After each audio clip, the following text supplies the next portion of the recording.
bienvenue sur notre chaîne. Nous publions des extraits vidéo pour vous aider à choisir celui qui vous plaît. Pour savoir comment télécharger ce livre audio gratuitement, ou un autre de votre choix, n'hésitez pas à cliquer sur les liens en description.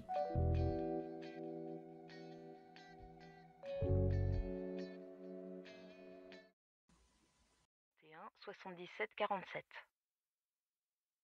Il y a aussi marqué qu'elle veut être incinérée et reposer avec Jean Septembre.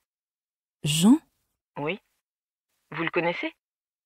C'était mon père? Le frère de votre tante. Oui. Mais ma tante Colette est morte il y a 3 ans, je vous dis.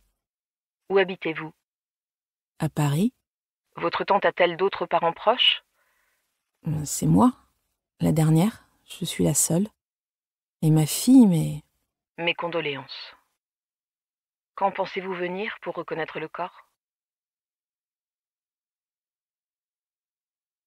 Chapitre 2. En 2000, ma tante a disparu pendant 1 semaine après le match du FC Gueugnon contre le Paris Saint-Germain. C'était la première fois qu'une équipe de 2e division accédait à une finale de Coupe de la Ligue. Équipe surnommée les Forgerons, à laquelle elle a voué un culte toute sa vie. Score du match, 2-0. Un événement qui s'affichait comme une formalité. Le pot de terre contre le pot de fer. Le match a eu lieu au Stade de France et a été retransmis sur la 3e chaîne. Richard Trivino, gardien. Amara Traoré, capitaine. Alex Dupont, entraîneur. Ma tante avait accroché un portrait d'Alex Dupont chez elle et un d'Émile Daniel aussi. Elle possédait toutes les photos d'équipe, elle entourait certains visages au feutre rouge, comme les types recherchés par la mafia. À la 65e minute, un premier but a été marqué par Trapasso. Dans les arrêts de jeu, un deuxième par Floto. Jamais le Paris Saint-Germain ne s'était incliné en finale. On a hurlé longtemps, on a pleuré beaucoup.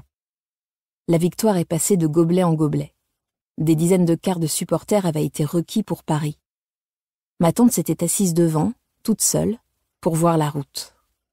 Dans les gradins, des milliers de taches de couleur à l'effigie du maillot jaune et du short bleu des joueurs scandaient « Et 1 et 2 !» Au retour, le chauffeur du bus de Colette, un dénommé Éric, l'a cherchée partout. Elle manquait à l'appel. On a attendu, on l'a appelée. Elle n'est jamais venue. On a téléphoné à ma mère, sa seule famille par alliance. « Votre belle-sœur s'est fait la malle. » Ce à quoi maman a répondu de ne pas s'inquiéter. Colette n'est réapparue que 3 jours plus tard, assise dans sa cordonnerie, penchée sur une paire de mocassins pointure 42 appartenant à Christian Duclos, dont le talon droit montrait une usure prononcée due à un léger boitillement de son propriétaire, la réminiscence d'une chute de vélo. On n'a jamais su où elle était passée. Personne ne lui a posé la question, personne ne lui en posait. Le jour de la victoire, j'ai appris de la bouche de ma mère pour la première fois que ça lui arrivait de disparaître, mais qu'elle revenait toujours. Elle en a parlé comme d'un klebs qui se sauve et finit par rentrer lorsqu'il a faim. Chapitre 3. 21 octobre 2010. J'ai envie de lui téléphoner. J'ai besoin de lui téléphoner. J'imagine ce que je lui dirais. J'imagine comment il répondrait. Son allô. Pierre? Oui. C'est toi, Pierre? Oui, c'est moi. Sa voix, l'intonation de sa voix, agacée, pressée. Il a toujours répondu au téléphone comme un type qui est sur le départ, qui a déjà enfilé son manteau, qui revient vers le téléphone d'un pas leste pour répondre. Répondre pour se débarrasser. C'est Agnès. Comment réagirait-il? Je ne lui laisserai pas le temps de dire « Agnès? Ou Agnès. ou Pourquoi tu m'appelles? Il est arrivé quelque chose? figure-toi que les flics viennent de m'appeler, les flics de Gueugnon. Colette est morte. Non, je ne dirais pas figure-toi. Je dirais les flics de Gueugnon viennent de m'appeler. Ils ont trouvé le corps d'une femme et soutiennent mordicus qu'il s'agit de Colette. Non, pas mordicus. Je ne dis jamais mordicus. Il me répondrait Elle est déjà morte. Tu as bu? Tu as bu ou quoi? Et moi je lui balancerais.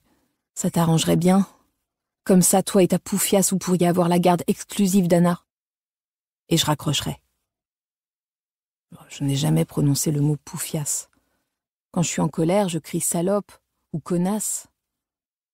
Lequel de nous raccrocherait le premier? À quel moment? Si ce livre vous a plu, vous pouvez alors le télécharger gratuitement.